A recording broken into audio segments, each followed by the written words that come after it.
آج کی گفتگو میں تین باتوں کی مختصر وضاحت کروں گا۔ نمبر 1، اولیاء اللہ اور اہل اللہ کی پہچان کیا ہے۔ نمبر 2، ان کے ساتھ تعلق کس طرح قائم کرنا چاہیے۔ نمبر 3، ان سے زیادہ نفع کس طرح حاصل کیا جا سکتا ہے۔ سب سے پہلی بات، اہل اللہ اور اولیاء اللہ کی پہچان۔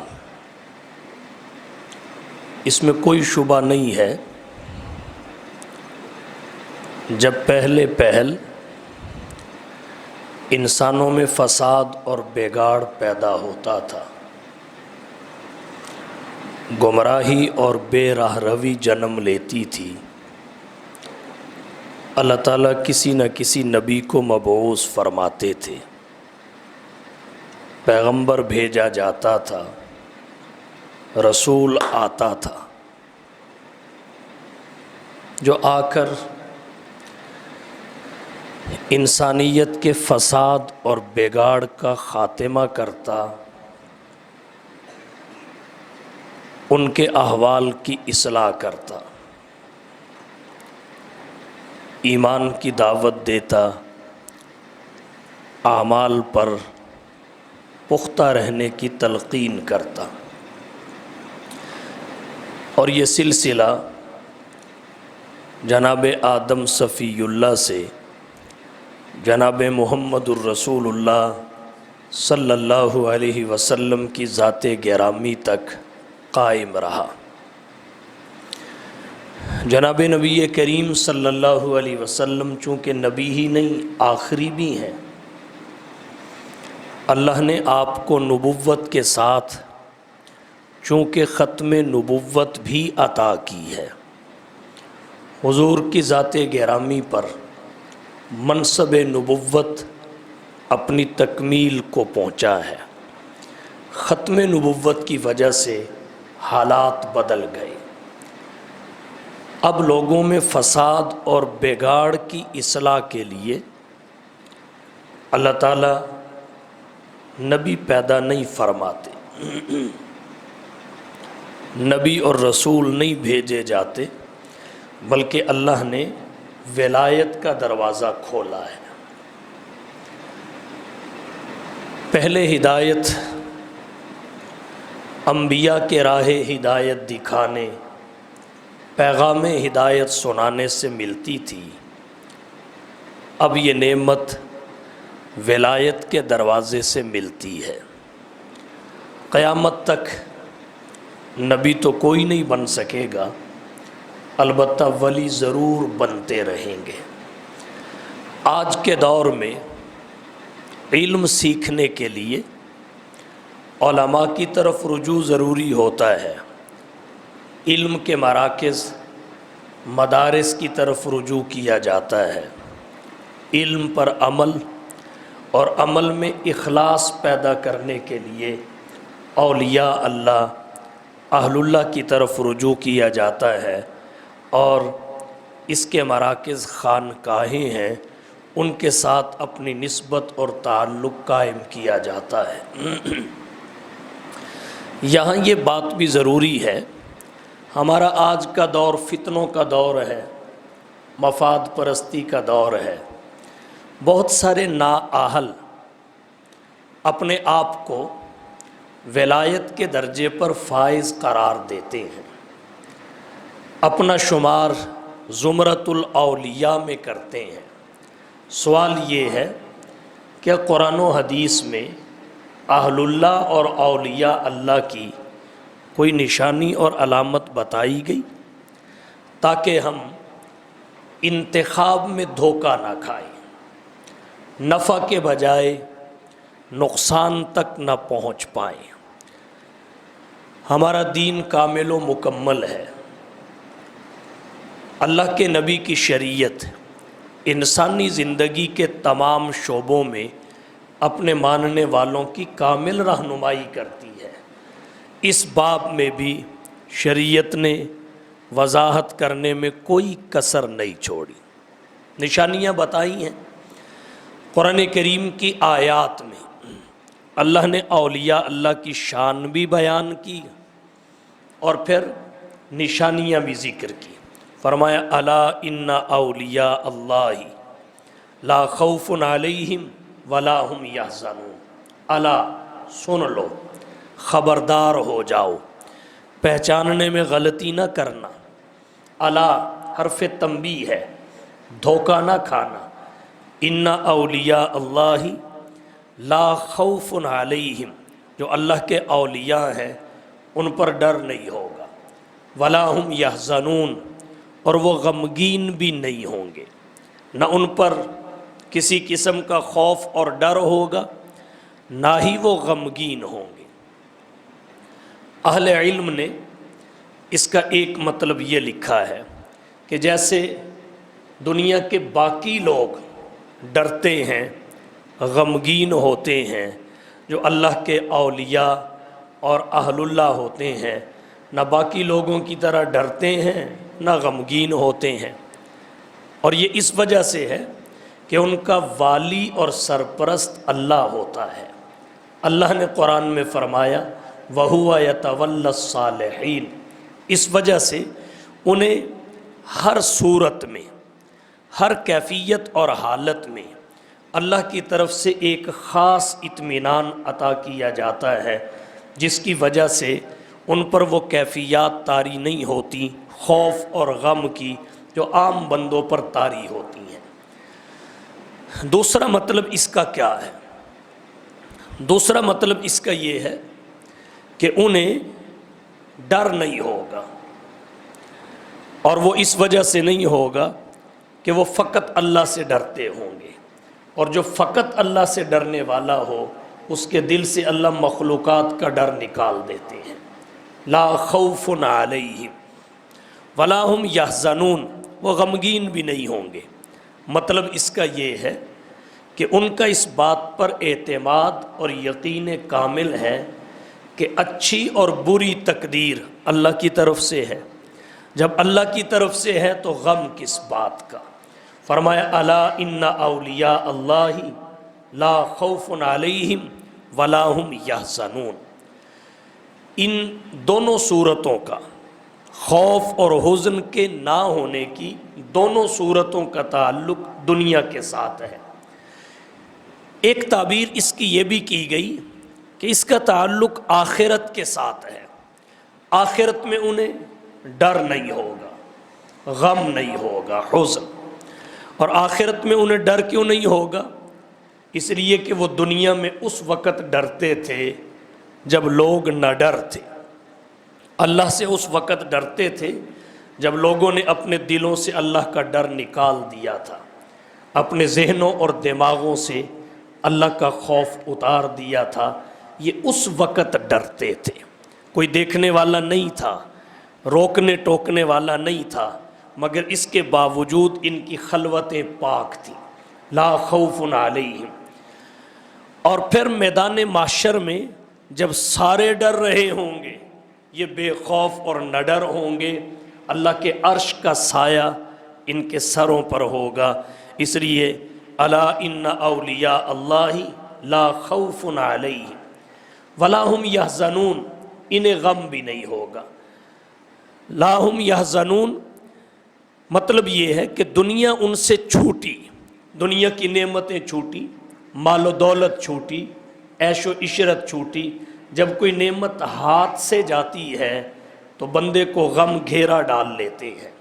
جب کوئی نعمت چھن جاتی ہے بندہ غمگین ہو جاتا ہے۔ ساری دنیا چھوٹ گئی لیکن پھر یہ غمگین کیوں نہیں ہوں گے؟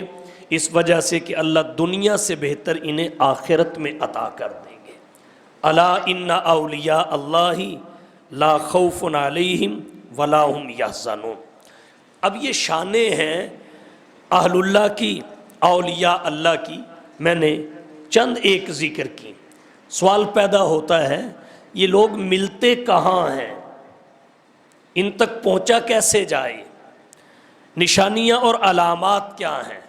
اللہ نے فرمایا پہلی نشانی اور علامت یہ ہے الذین آمنوا، وہ ایمان کے پختہ ہوتے ہیں، اور ایمان کہتے ہیں عقائد کی درستگی کو، ان کے عقائد 100% درست ہوتے ہیں، اللہ کی مرضی اور منشا کے عین مطابق ہوتے ہیں، رسول اللہ کی مرضی اور منشا کے عین مطابق ہوتے ہیں، ان کے عقائد میں کفر نہیں ہوتا، ان کے عقائد میں شرک نہیں ہوتا، ان کے عقائد میں گمراہی نہیں ہوتی۔ الذین آمنوا، وہ ایمان اور عقائد صحیحہ پر مستقیم اور راسخ ہوتے ہیں۔ پھر فرمایا وَكَانُوا يَتَّقُونَ، وہ متقی بھی ہوتے ہیں، پرہیزگار ہوتے ہیں۔ اللہ نے قرآن کریم میں عباد الرحمن کی علامات، صفات اور خوبیوں کا ذکر کرتے ہوئے ایک بات یہ فرمائی تتجافی جنوبہم عن المضاجع یدعون ربہم خوفا وطمعا، ان کے پہلو بستروں سے الگ رہتے ہیں۔ تتجافی جنوبہم عن المضاجع، ان کے پہلو بستروں سے الگ رہتے ہیں، مطلب رات کا تھوڑا حصہ سنت سمجھ کے سوتے ہیں، باقی اکثر حصہ اللہ کی عبادت میں گزارتے ہیں، ریاضت میں گزارتے ہیں، بندگی میں گزارتے ہیں، اللہ سے مناجات کرتے رہتے ہیں۔ یدعون ربہم خوفا وطمعا، اپنے رب کو پکارتے ہیں خوف اور امید کی ملی جلی کیفیات کے ساتھ۔ یدعون ربہم خوفا وطمعا، خوف اور امید کی ملی جلی کیفیات کے ساتھ۔ اس چیز کا ڈر بھی ہوتا ہے، پتہ نہیں اللہ قبول بھی کریں یا نہ کریں، پھر ڈر ہی ڈر نہیں ہوتا بلکہ امید بھی ہوتی ہے کہ میرا پروردگار بڑا رحیم ہے، بڑا کریم ہے، جس نے مجھے جبین نیاز کا تقدس اپنے در پہ رکھنے کی توفیق دے دی، وہ قبولیت سے محروم نہیں کرے گا۔ یہاں سے پتہ یہ چلا جو اہل اللہ ہوتے ہیں، اولیاء اللہ ہوتے ہیں، وہ فقط فرائض اور واجبات کو پورا کرنے والے نہیں ہوتے، فرائض اور واجبات تک اپنے آپ کو محدود نہیں رکھتے، بلکہ وہ متہجد بھی ہوتے ہیں، متنفل بھی ہوتے ہیں، تہجد پڑھتے ہیں، نوافل پڑھتے ہیں، اور فرض اور واجب سے آگے بڑھ کر نفلی عبادات کا، ذکر اذکار کا، تلاوت کا معمول رکھتے ہیں۔ تو ایک نشانی یہ ہے وَكَانُوا يَتَّقُونَ۔ اللہ تعالیٰ نشانیوں کے ساتھ ساتھ انہیں دی جانے والی نعمتوں کا بھی ذکر کرتے ہیں۔ فرمایا لَهُمُ الْبُشْرَى فِي الْحَيَاةِ الدُّنْيَا وَفِي الْآخِرَةِ، ان کے لیے دنیا میں بھی بشارتیں ہیں، خوشخبریاں ہیں، اور آخرت میں بھی ہیں۔ اللہ نے قرآن کریم میں ان کی ایک نشانی اور بھی ذکر کی، فرمایا سیماہم فی وجوہہم من اثر السجود، ان کے چہروں پر سجدوں کے نشان ہوتے ہیں۔ سجدوں کے نشان سے مراد یہ سیاہ محراب نہیں ہے جو پیشانی پہ پڑ جاتا ہے، بلکہ اس سے مراد یہ ہے کہ جب کوئی شخص اللہ اور اس کے رسول کے احکامات کی پابندی کرتا ہے، معاصی سے اجتناب کرتا ہے، فرائض و واجبات کو پورا کرتا ہے، احکامات شریعت کی پیروی کرتا ہے، اللہ اس کے دل میں ایک نور پیدا فرماتے ہیں۔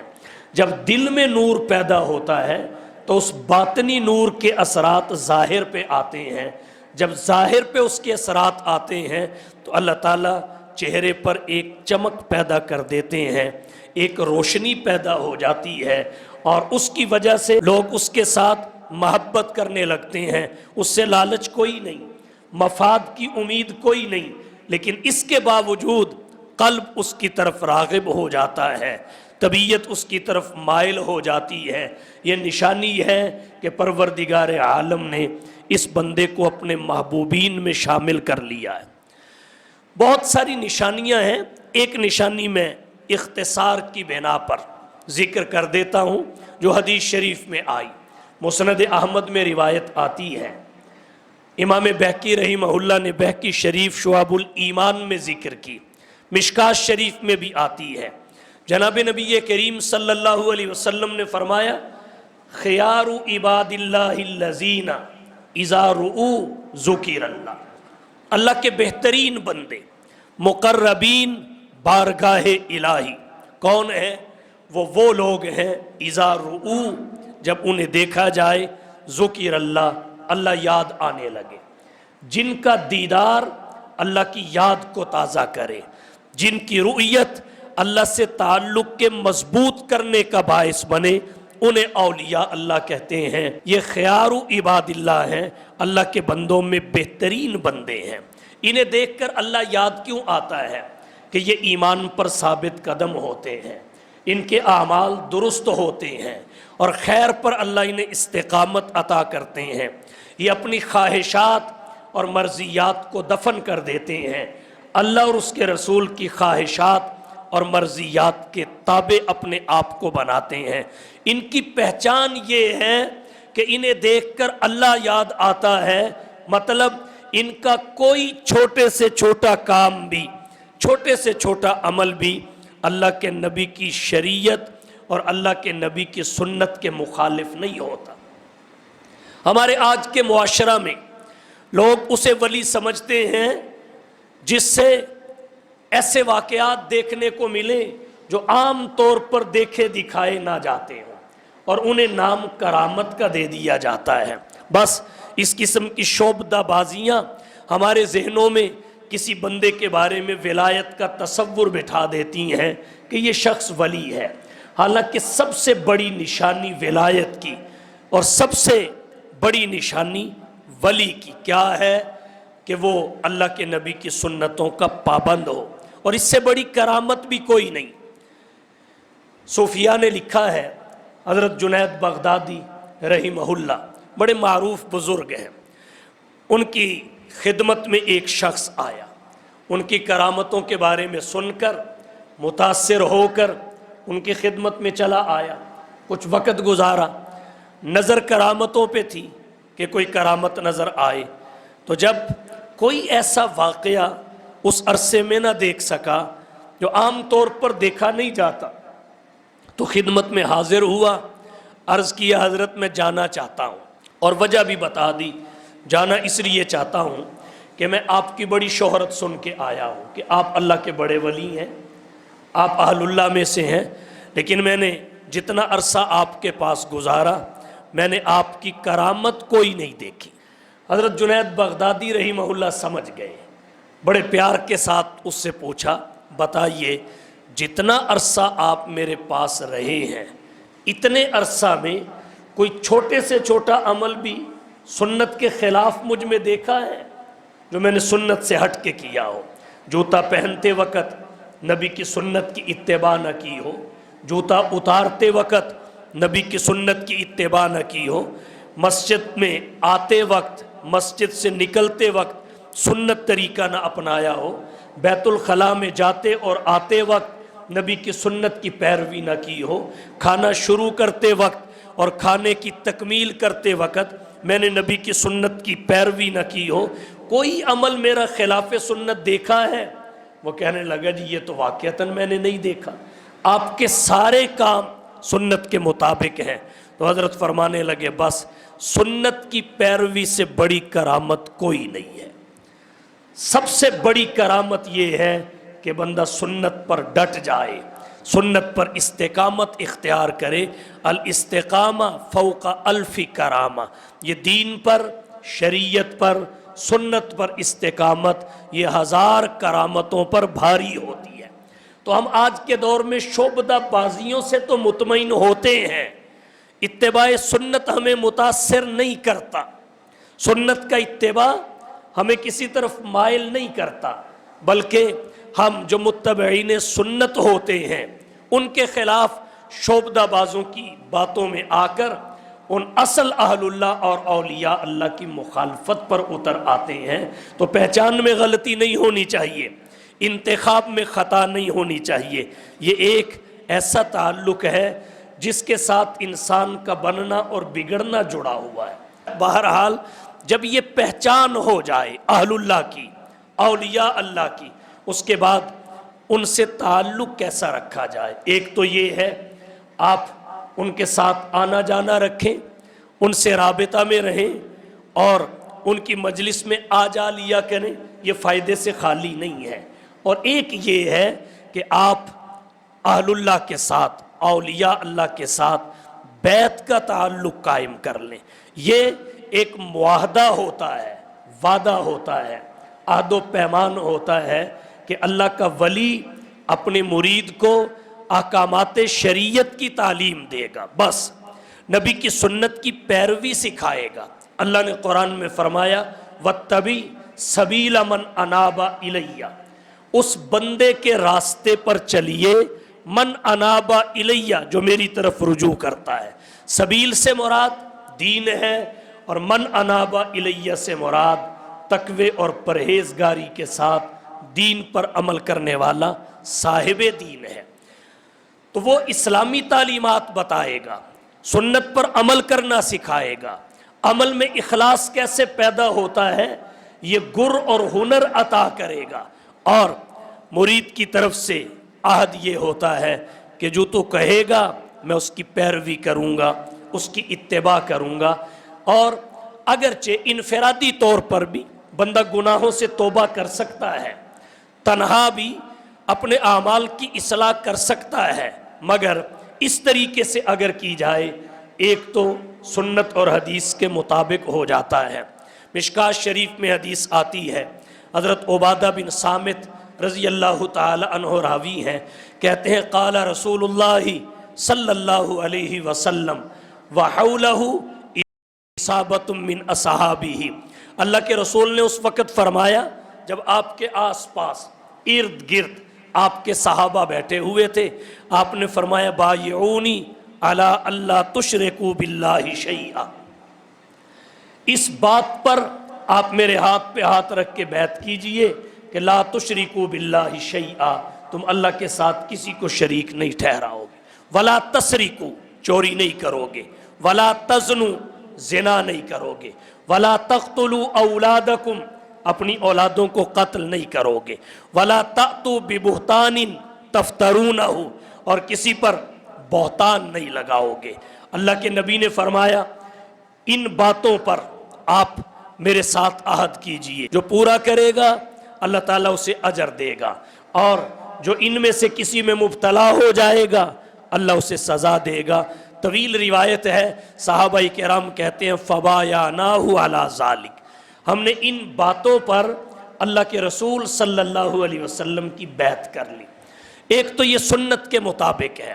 نمبر دو، جو اللہ کا ولی ہوتا ہے وہ اس عہد کا گواہ بن جاتا ہے، اور پھر بندہ اس سے دعا اور توجہ کا طالب رہتا ہے، اور پھر اس سے دعا اور توجہ ملتی بھی ہے، اس کے بڑے فوائد ہوتے ہیں۔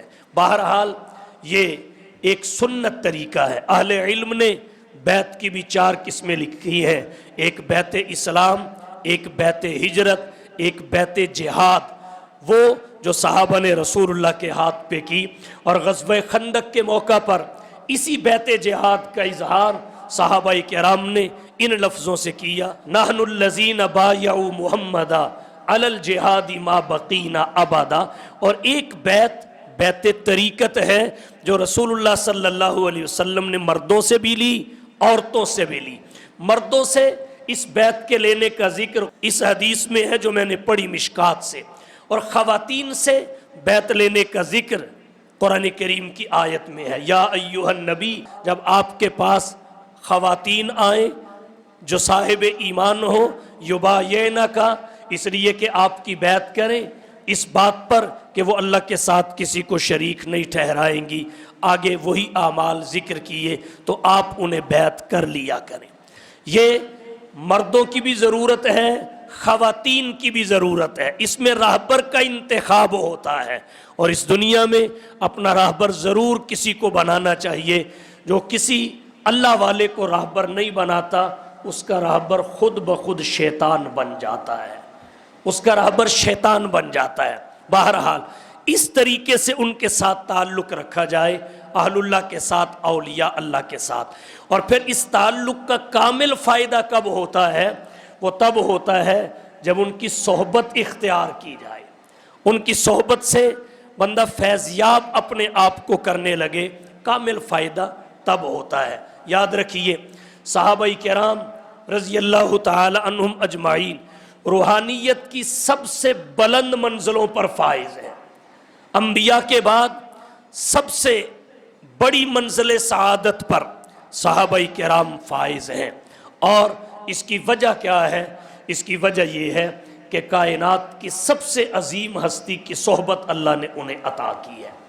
اس وجہ سے صحابہ کرام پوری انسانیت میں انبیاء کے بعد سب سے بلند و بالا ہیں۔ ان کی جو شان ہے وہ ہم یہ بیان نہیں کرتے کہ وہ بڑے عالم تھے، وہ بڑے مفتی تھے، وہ بڑے فقیہ تھے، وہ غوث تھے، وہ کتب تھے، وہ ابدال تھے، بلکہ ہم یہ کہتے ہیں وہ رسول اللہ کے صحابی تھے، وہ رسول اللہ صلی اللہ علیہ وسلم کے صحابی تھے۔ اگرچہ پوری کائنات میں صحابہ سے بڑا قرآن کا حافظ کوئی نہیں، ان کا حافظہ، ان کے پڑھنے کا لہجہ اور پھر قرآن کریم کا فہم جو اللہ نے انہیں عطا کیا وہ کسی کو بھی عطا نہیں ہوا۔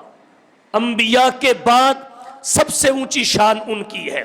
قرآن کے حافظ و قاری بھی سب سے اونچے درجے کے، عالم بھی سب سے اونچے درجے کے، مجتہد اور فقیہ بھی اونچے درجے کے، محدث اور مفسر بھی اونچے درجے کے، مجاہد اور غازی بھی اونچے درجے کے، شہید بھی اونچے درجے کے، حاجی اور نمازی بھی اونچے درجے کے، شب بیدار بھی اونچے درجے کے، مگر ان چیزوں میں سے کسی بھی چیز کو صحابہ کی پہچان نہیں بنایا گیا۔ آج اہل علم کو آپ مولانا کہیں گے، صحابہ کرام میں سے کسی کو مولانا نہیں کہا جاتا۔ قرآن کے حافظ کو اور قرات اور لہجوں پہ عبور رکھنے والے کو حافظ و قاری کہیں گے، صحابہ کرام کو حافظ اور قاری نہیں کہا جاتا۔ مسئلہ بتانے والے، فتویٰ دینے والے کو آپ مفتی کہیں گے، لیکن کسی صحابی کو مفتی نہیں کہا جاتا، اس لیے کہ نبی کی صحبت جو اللہ نے انہیں عطا کی، اس صحبت کی وجہ سے ان کی جو پہچان قائم ہوئی، اس پہچان سے اوپر کوئی پہچان نہیں ہے، ساری پہچانیں اس پر قربان ہیں۔ وہ صحابی ہے اور ان کی یہ شان صحبت نبوی کی وجہ سے ہے۔ لاکھوں اویس کرنی جیسے اولیاء آ جائیں، کسی صحابی کی گرد راہ کو نہیں پہنچ سکتے، روحانیت اور سعادت کی اس منزل کو نہیں پا سکتے جس منزل کو محمد کے کالے بلال نے پایا ہے، صحبت کی وجہ سے۔ تو صحبت کا انسان کی ترقی میں، منزل سعادت تک رسائی میں، روحانیات کے زینے چڑھنے میں بڑا کردار ہے، بڑا عمل اور دخل ہے۔ اسی لیے کہا جاتا ہے یک زمانہ صحبت با اولیاء بہتر از 100 سالہ طاعت بے ریا۔ جناب نبی کریم صلی اللہ علیہ وسلم کے صحابہ کو اس صحبت نے بعد کی ساری انسانیت سے ممتاز کر دیا۔ اور صحبت ایسی چیز ہے، اچھی ہو یا بری، یہ اثر کرتی ہے۔ اللہ کے نبی نے اپنی حدیث میں اچھی اور بری صحبت کی مثال کس طرح دی ہے؟ اچھی اور بری صحبت کی مثال سمجھیے۔ فرمایا اچھی صحبت کی مثال اچھے ہم نشین کی، اچھے مصاحب کی مثال کیسے ہے؟ حامل المسک، جیسے خوشبو اٹھانے والا، عطر فروش۔ آپ عطر فروش کے پاس جا کے بیٹھ جائیں، وہ آپ کو عطر دے دے گا، سارا دے یا آدھا دے، پوری شیشی دے یا آدھی دے، آپ کو عطر اور خوشبو دے گا۔ اگر وہ نہ دے تو آپ خرید لیں گے، اور اگر آپ خرید بھی نہ سکے، نہ وہ دے نہ آپ خریدیں، چونکہ بیٹھے آپ اس کے پاس معطر ماحول میں ہیں، خوشبو کا جھونکا آپ کے دل و دماغ کو معطر ضرور کرے گا، تازہ ضرور کرے گا، بند کھڑکیوں کو کھولے گا۔ یا تو آپ کو دے دے گا یا آپ خرید لیں گے، دونوں میں سے کچھ بھی نہ ہو تو کم از کم اس کی خوشبو اور خوشبوؤں کی مہک آپ کے ذہن اور دماغ کو تازہ ضرور کرے گی۔ اور برے ہم نشین کی مثال کیسے ہے؟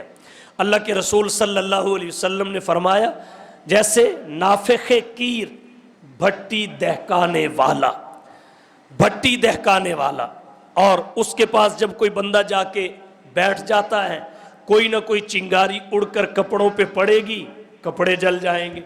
اگر کپڑے بچ بھی گئے تو دھواں اور اس کی بدبو انسان کو بیزار ضرور کرے گی، دھواں اور اس کی بدبو انسان کی اذیت اور تکلیف کا باعث ضرور بنے گی۔ تو ایسی ہی مثال ہے اچھے اور برے ہم نشین کی، اچھے اور برے ساتھی کی۔ اگر ساتھی اچھا ہے تو آپ کو نیکی کی راہ پہ چلا دے گا، اور اگر وہ نہ بھی چلائے، خود چونکہ چل رہا ہے، اس کو دیکھ کر آپ کے اندر خود چلنے کے جذبات پیدا ہو جائیں گے۔ اور اگر یہ بھی نہ ہو تو پھر نیکی پر قائم رہنے کی وجہ سے جو اللہ کی رضا کی ہوائیں اس پر آتی ہیں، متبرک ہوائیں، ان کا جھونکا آپ کو بھی فائدہ دے گا۔ یہ وہ مثال ہے جو اللہ کے رسول صلی اللہ علیہ وسلم نے اپنی حدیث میں ذکر کی۔ اور برے ساتھی کی مثال نافخ کیر، جیسے بھٹی کو دہکانے والا، یا تو چنگاری اڑ کر آپ کے کپڑوں پہ پڑے گی، ستیہ ناش کر دے گی، اور کچھ نہیں تو کم از کم دھواں، اس کی سیاہی، اس کی تلخی، اس کی تیزی اور اس کی بدبو آپ کو اذیت ضرور پہنچائے گی۔ مطلب اس کا یہ ہے کہ جب آپ کسی برے بندے کے ساتھ رہیں گے تو آپ کو برائی کی عادت پڑ جائے گی، اور اگر آپ کو برائی کی عادت نہ بھی پڑے، آپ اپنے آپ پہ قابو رکھیں اور ضبط آپ کا مضبوط ہو، تو اتنا تھوڑا ہے کہ آپ کا وقت ضائع ہوگا، اور وقت کے ضیاع کی اذیت سب سے بڑی ہوتی ہے۔ آج آپ دیکھیے ہماری عمریں کتنی کتنی ہو چکی، کسی کی 40 سال، کسی کی 45 سال، کسی کی 50 سال۔ پیچھے مڑ کے دیکھیے جو لمحات ہم نے ضائع کیے، آج ان پہ انسان کتنی تکلیف محسوس کرتا ہے۔ وقت کے ضیاع کا اگر احساس ہو جائے، اس سے بڑی اذیت کوئی نہیں ہے۔ تو بہرحال نیک لوگوں کی صحبت اختیار کرنا، ان کے ساتھ تعلق بنانا، یہ انسان کو بدبختی سے نکال دیتا ہے۔ رسول اللہ صلی اللہ علیہ وسلم نے فرمایا، ہم الجلساء، یہ ایسے ہم نشین ہیں کہ ان کے پاس بیٹھنے والا بھی بدبخت نہیں ہوتا۔ یہ وہ ہم نشین ہیں جس کے پاس بیٹھنے والا بھی بدبخت نہیں ہوتا۔ تو اس لیے نیک لوگوں کی صحبت میں بیٹھنے کے لیے وقت نکالیں، ان کے پاس جائیں، ان سے سیکھیں۔ اور صحبت ایسی چیز ہے، یہ انسان ہی نہیں بلکہ جانوروں کی بھی اثر کرتی ہے، جانوروں کی بھی اثر کرتی ہے۔ علم الحیوان کے ماہرین نے لکھا ہے، اونٹ کے مزاج میں ضد ہوتی ہے۔ جو اونٹوں کے چرواہے ہوں گے، ان کا مزاج چیک کر کے دیکھیں، ان کے مزاج میں ضد ہوگی۔ اونٹ کے مزاج میں ضد ہے، اونٹوں کے چرواہوں کے مزاج میں ضد ہوگی۔ اہل عرب چھوٹی چھوٹی باتوں پہ اس طرح لڑتے تھے کہ لڑائیاں سالہ سال تک دراز ہو جاتی۔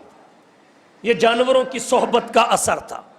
نمبر 2، گھوڑے کے مزاج میں تکبر ہے۔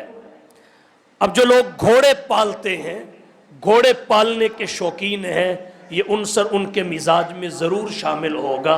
ان کے پاس بیٹھ کے دیکھیے، ان کی باتوں سے آپ کو تکبر ٹپکتا نظر آئے گا، ان کے احوال سے آپ کو تکبر ٹپکتا دکھائی دے گا۔ اور بکری کا مزاج نرم ہوتا ہے، بکری کا مزاج نرم ہی نہیں، انتہائی نرم ہوتا ہے۔ آپ دیکھیے کہ جتنے بکریوں کے چرواہے ہیں، وہ مزاج اور طبع کے اعتبار سے اونٹوں اور گھوڑوں کے چرواہوں سے نرم واقع ہوں گے۔ تو صحبت جانور کی بھی اثر کرتی ہے، انسانوں کی کیوں نہیں کرے گی؟ پھر صحبت جب جانوروں کی اثر کرتی ہے تو انسان کی بھی کرے گی، اور پھر انسانوں میں جب برے انسان کی صحبت اثر کرتی ہے تو اچھے انسان کی کیوں نہیں کرے گی؟ برے انسانوں کی صحبت اثر نہیں کرتی۔ ماں کے پیٹ سے نشہ کون سیکھ کے آتا ہے؟ ماں کے پیٹ سے چوری کی تعلیم لے کے کون دنیا میں آتا ہے؟ ماں کے پیٹ سے قتل و غارت کی تعلیم کون لے کے آتا ہے؟ کوئی بھی نہیں۔ کل مولود یولد علی الفطرہ، ہر بچہ فطرت اسلام پر پیدا ہوتا ہے۔ جب دنیا میں آتا ہے خالی سی ڈی کی طرح ہوتا ہے، پھر اس خالی سی ڈی میں ماحول، معاشرہ، اس کے والدین، اس کے دوست احباب جو بھی بھر دے، اچھائی یا برائی۔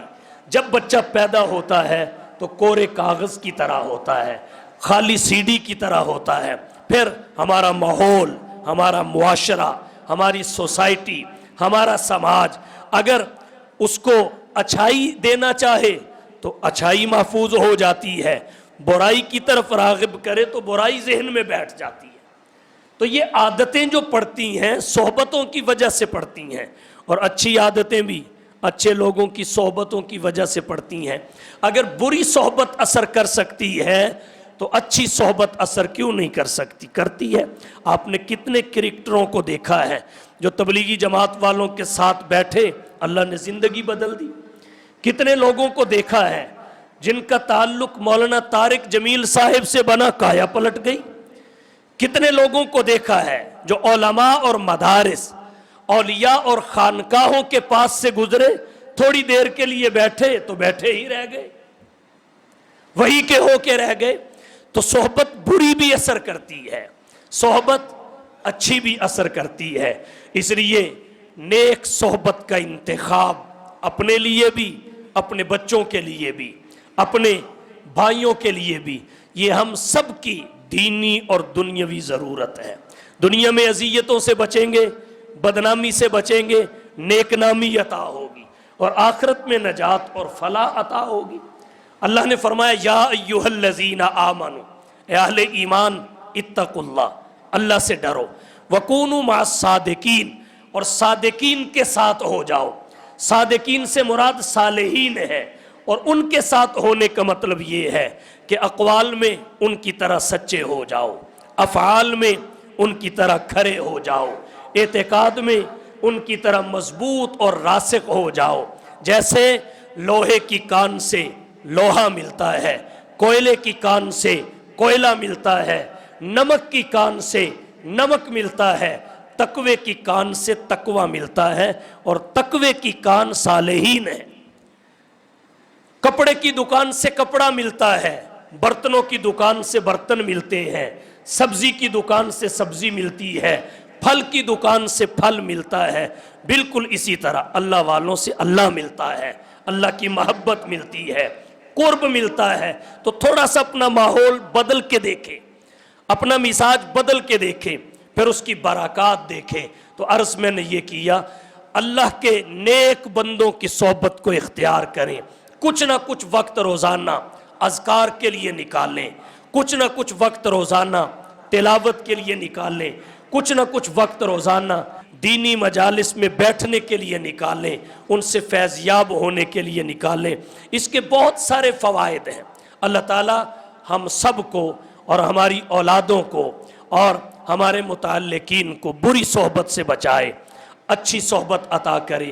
اپنی اولادوں پہ نظر رکھیے، بعد میں پچھتاوا ہوتا ہے جب اولادیں بگڑ جاتی ہیں، پھر والدین کی آنکھیں برستی ہیں، ان کی پلکیں چھلکتی ہیں، ان کا دل غمگین ہو جاتا ہے، ان کا دماغ معوف ہونے لگتا ہے۔ آج وقت ہے جب بچے چھوٹے ہوں، نظر رکھیں ان کا اٹھنا بیٹھنا کن کے ساتھ ہے، خود انہیں اچھی مجالس میں لے کے جائیں، مسجد میں آئیں ان کو ساتھ لے کے آئیں، دروس کی مجالس میں بیٹھیں ان کو ساتھ بٹھائیں، شب جمعہ پہ چلے جائیں۔ اللہ کا کوئی نیک بندہ ولی کہیں میسر آ جائے، علامات میں نے شروع میں بتا دی، صفات میں نے بتا دی، تو ضرور ان کی صحبت میں اپنی اولادوں کو بٹھائیے۔ اس سے انسان کی زندگی بدلتی ہے، کایا پلٹتی ہے۔ اللہ تعالی ہم سب کو سمجھنے اور عمل کرنے کی توفیق بخشے۔ وآخر دعوانا ان الحمدللہ۔